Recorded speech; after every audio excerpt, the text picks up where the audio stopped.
Hello. So I'm James Iliff. I teach digital marketing and social media marketing at St. Paul College through the Career Pathways Academy to our students in St. Paul Public Schools.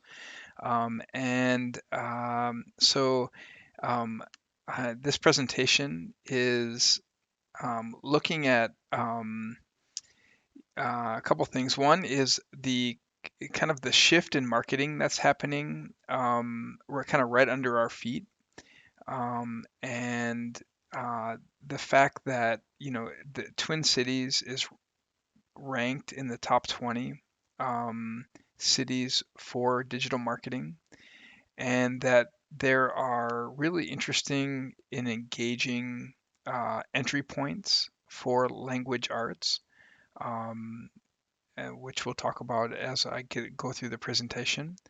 And then I'm going to kind of detail out an example marketing unit a digital marketing unit that I'm teaching, and so you'll be able to see that. But I'll start here just as a primer on kind of what is digital marketing and kind of this shift that's happening in the marketplace.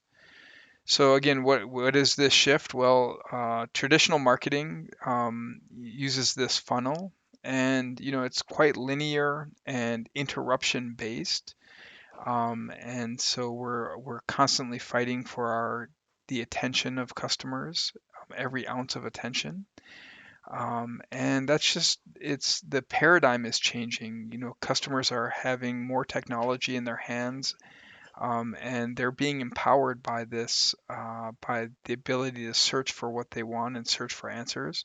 And platforms and technology companies are structurally and intentionally empowering customers to be empowered, and we'll talk about kind of what that looks like in a second. But both of these combined are changing the way that we do digital marketing. Now, the framework that we're using in digital marketing is called inbound marketing. And you can see the model has changed here. Now, what we're doing is we're looking to be found by customers as they are trying to solve problems. So we're looking to be found by customers. And when we're found, we're looking to be seen as the expert and build conversations with customers.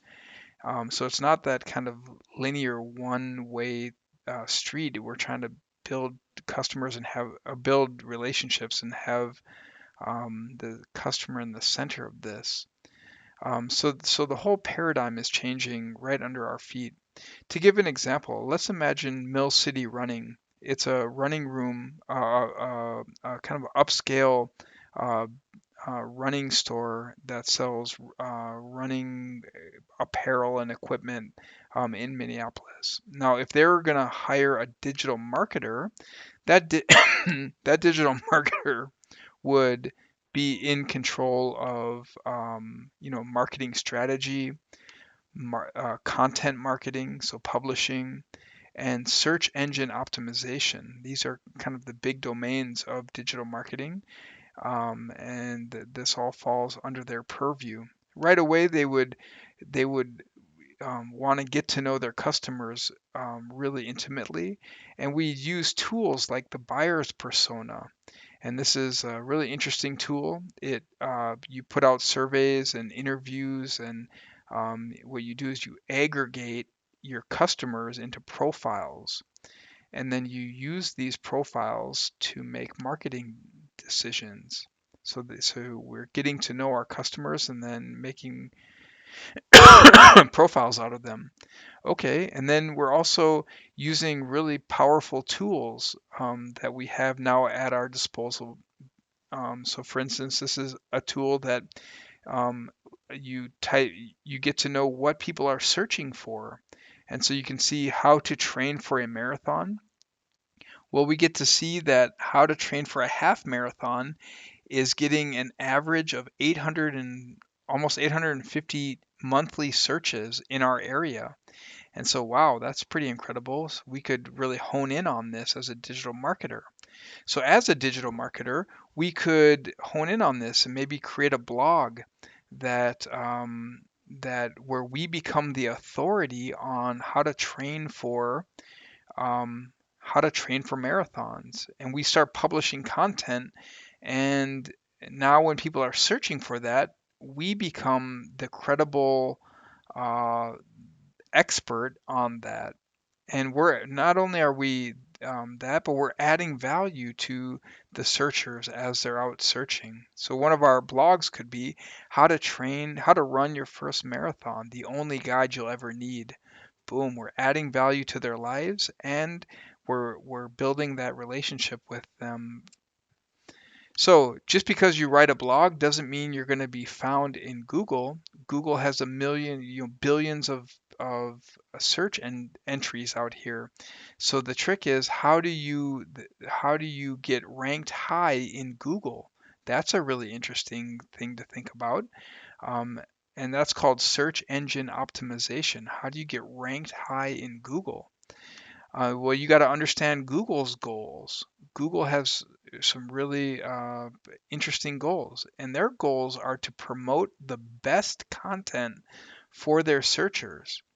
And that is the most authoritative, the most readable, the most trusted content out there. Well, how do they do that? They have web crawlers that literally go out and scan all the content out on that's indexed in by Google, and what they're looking for are these measures: click-through rate, the time people are spending on each site. They literally measure that. They read all of the content and they're looking for relevant keywords and passages, making sure they're relevant. They look for links, for, referring links. So if another powerful website links to your site, that just gives you authority, and that bumps you up in Google's algorithm. And then other kind of links, and so that's what they're looking for. Um, so there's a couple other things we're looking at. We're looking at website structure, composition of content, and on-page and off-page SEO. I'm going to talk about the first two here. So website structure. There's pillar and cluster content. This is the way that Google likes to have your web pages architectured. And so that's a big word, but really it just means that for Mill City Running Room, they would have their their they would have their one page, how to run your first marathon, the only guide you'll ever need. This would be their pillar content. This would be their most authoritative piece of content. It would be this really long, exhaustive piece on the topic of how to run your first marathon. It would cover everything you need to know about how to run your first marathon. Then, as a marketer, we'd go out and we'd again run our search tool here. This is just a free tool you can find on the web. And look over here. It gives you all the derivations of questions people are also asking around this topic. So how to train for a mini marathon, how to eat for a marathon, etc., etc. Now here comes your cluster content. These are all the associated questions people are asking associated to this cluster content. And so we would have these as break off pages linked to this cluster content. So which shoes are the best for running a marathon? How to protect your knees? What is the best diet? Etc. This is cluster content. So you can see how it's organized. A pillar page and all your cluster content is related. Ooh, and then we can broadcast this out to our social media to generate buzz. So that's really interesting. So that's site architecture. And then how do you actually compose content to rank number one? So let's say we're looking at this piece of cluster content called perfect diet when running for a marathon. Well, actually, how do you compose this one piece? Well, we use a method as marketers called the AIDA method. It's attention, interest, desire, and action. This is how we structure a single piece of content. So let's look at attention. We use appealing titles, and we often use what we call hero images, images that are really capturing and to your audience, whoever that is. And so you can see, you know, seven deadly sins of running your first marathon. These are really capturing attention-grabbing titles. You know, you're then we transition into the interest section. So this is your opening paragraph, and we make it all about them and their problems and what we anticipate why they're reading about this. And so we make it about them and their problems. Then we move on to the desire. So this taps into the emotion part of the brain. Now we move into the benefits of whatever if we're selling something, if it's a product or service, what are the benefits? And here we move into the results or the improvements that you'll gain from doing whatever it is that we're talking about. And lastly, the action. So here again, we're going to hit them with some urgency or some scarcity. These are emotion-driven pieces, and then we're going to give our call to action. So this is usually a button or sign up for an email list or some kind of call to action that they're gonna take. And this is all backed up by research, right? So you know, people have done things where they've scanned 11 million search results, and they've found that, for instance, when you do that, you find that the top 10 search results are all about 1,500 words. So when we're encouraging our students to be writing blog posts, for instance, if you want to rank in the top 10, your post has to be about 1,500 words. They also do heat maps of where the eyes go when they're reading, and so you can see these really interesting. This is all stuff that's publicly available that we can look at. All right. Well, just to talk quickly about careers. Twin Cities is ranked top 20 for digital marketing careers in the country. You know, of course, New York and San Francisco and Chicago are always ranked. They're big, but we're up there, top 20, and really good salaries for digital marketers. These are all the not all of them, but these are, I just pulled the top 20 digital marketing agencies, and these are all sprouted up to support the fact that we have 24 Fortune 500 companies in the Twin Cities: Targets, Polaris, 3M, etc., United Health Group. And then all of these digital marketing agencies pop up to support those Fortune 500 companies. So we live in a really robust city for digital marketing. So, I